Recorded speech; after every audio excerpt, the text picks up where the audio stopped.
Hi hello friends, welcome to crazy kitchen. ఎలా ఉన్నారండి? Today వచ్చి మీకోసం అయితే నేను సండే స్పెషల్ అండి మా ఇంట్లో బగారా రైస్ విత్ ఫ్రై అండి. అది ఫ్రై పీస్ బిర్యానీ అండి. మీకు ఎలా తయారు చేయాలో నేను చూపించబోతున్నా అండి. చాలా ఈజీ అండి, సింపుల్ వే అండి. ముందుగా అయితే నేను దీక్ష అయితే పెట్టేశానండి. దాంట్లోకి ఆయిల్ వేసుకుంటున్నానండి. ఆయిల్ వేసి అలాగే మనము బిర్యానీ ఉంటాయి కదా, లవంగాలు, చెక్క, ఆకు, యాలకులు అలా అన్నీ వేసేసి పచ్చిమిరపకాయలు వేసి బాగా వేగనివ్వాలండి. అలాగే ఎర్రగడ్డ ముక్కల్ని వేసి దోరగా బ్రౌన్ కలర్లో మగ్గేటట్టు చేసుకోవాలండి. మళ్ళీ ఉప్పు అయితే నేనైతే 3 సేర్ల బిర్యానీ చేస్తున్నానండి. అందుకోసము మన పిడికెల సహాయంతో మనమైతే తీసుకోవాలండి. ఇవి ఉప్పు అయితే ఒక పిడికెలకి ఒక సేర్ అన్నమాట. మీరు బాగా గుర్తుపెట్టుకోండి. ఒక పిడికెలి ఉప్పు ఒక సేర్ అన్నానికి సరిపోతుంది. కాబట్టి మనము ఎన్ని సేర్లు వేస్తే అన్ని పిడికెల ఉప్పు వేసుకోవాలండి. మనకు ఉప్పు అయితే ఎక్కువ అయిపోతుందని మాత్రం భయపడపాకండి, కరెక్ట్గా సరిపోతుంది. నేను ఎక్స్పీరియన్స్ అయ్యి ఉన్నాను కాబట్టి మీకు చెప్తున్నాను. అందుకోసం మళ్ళీ తర్వాత వచ్చి మసాలా వేసేసి బాగా రోస్ట్ చేసుకోవాలండి, కొద్దిగా బ్రౌన్ కలర్లో మారేంత వరకు.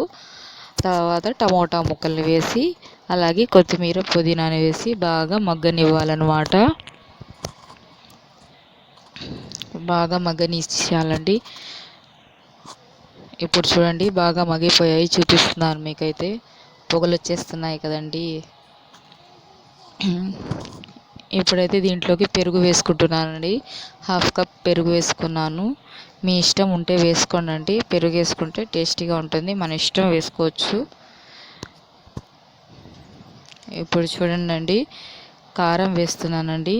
మీరు ఎక్కువ కారం తినే వాళ్ళైతే తక్కువ వేసుకోవచ్చు. మేము కొద్దిగా స్పైసీగా తింటాము, అందుకోసం కారం అయితే ఎక్కువ వేసేసాను. అలాగే ధనియాల పొడి, గరం మసాలా కూడా వేసేసేయాలండి. వాటర్ అయితే నేనైతే ఇప్పుడు మీకు ఎగ్జాక్ట్లీగా చెప్పాలంటే మనము బియ్యం కొలుచుకుంటాం కదా, ఒక గ్లాస్తో కొలుచుకునే పని అయితే ఆ గ్లాస్కి 1.5 గ్లాస్, ఒక గ్లాసు బియ్యానికి 1.5 గ్లాస్ వాటర్ అయితే పడుతుందండి. అలా మనము 4 గ్లాసెస్ అయితే అలా మనం కౌంట్ చేసి వేసేసుకోవాలన్నమాట. అయితే ఒక గ్లాసుకి 1.5 వాటర్ వేసుకోవాలి. 2 గ్లాస్ వాటర్ అయితే బాగుండదండి. మనకు బాగా బాగా ఉండాలంటే, అన్నం బాగా కుక్ అవ్వాలంటే 1.5 గ్లాస్ వాటరే వేయాలండి. మరోవైపు చూపిస్తున్నాను చూడండి. నా చికెన్ ఫ్రై అయితే రెడీ అయిపోతుందండి. మీకు చూపించాను కదా, బియ్యం అయితే ముందుగానే నేనైతే నానబెట్టేసుకున్నానండి. ఇప్పుడు దాంట్లో నుంచి వాటర్ తీసేసి కొద్దిగా నేను అయితే బియ్యం వేసేస్తున్నాను. మీకు వీడియోలో అంత క్లారిటీగా చూపించకపోవచ్చు, ఎందుకంటే నేను అంత బియ్యాన్ని వేయాలంటే వీడియో కూడా చాలా లెంతీ అయిపోతుంది. ఇప్పటికే లెంతీ ఉందండి, అందుకోసం మీకు చూపిస్తున్నాను చూడండి.